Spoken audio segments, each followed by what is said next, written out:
about it. I haven't. But there's other 30-year-old guys out here that didn't get a day off. So it all depends on how hard you work. And of course, Mike rewarded guys who were working really, really hard. Larry, I just have a question about Commissioner Goodell being here today. What, if any, questions do you have for him as he visits the campus today? I don't have any questions. There's nothing that he can answer for me that is going to change any outcome for me in the next 20 or 30 minutes. I mean, I'm here to try to earn a spot on this team. If he had the deciding factor in that, then I would ask him. But Coach Shanahan right now is who I answer to because trying to earn a spot on this team is what is important for me right now.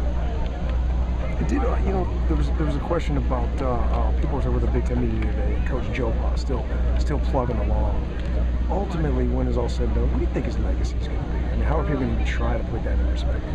I mean, it's kind of hard. I mean, you got to really go back into the archives. You really got to go back to like the 80s and the 70s where he really put Penn State together and kind of go from there. I don't think his legacy should start and end when he started feeling sick or when things crumble. I mean, he earns so much respect as far as when he really started out being at Penn State as assistant coach and then moving on from there and what he's done since then. It should all be put in one total package.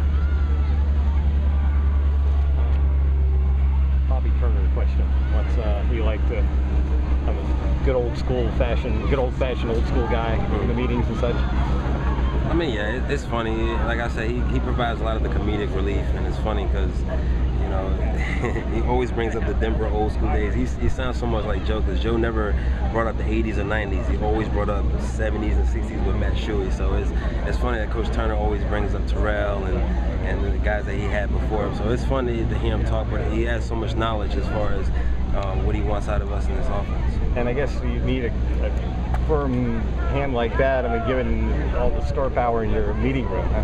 I mean, yeah, but it's good to break it up with laughter, and that's what we've been doing. We've been breaking up with laughter. We're not too serious, and we're not overly anxious and try to prove everybody wrong. Like, we're in there having a good time, and at the same time learning our place in this offense. What's a typical something that provokes laughter? You gotta I don't know. running back joke for us? No, not really. It's just the way he talks and what he's so demanding of. It's just funny the way he puts it all together.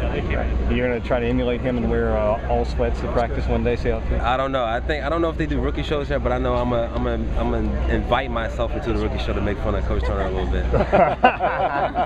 What, wear all the sweats? Yeah, like I did with Herm when it was Halloween when I did Herm and Everett's impression. So I might bust out a Bobby T impression pretty soon. Get one of your teammates to film that.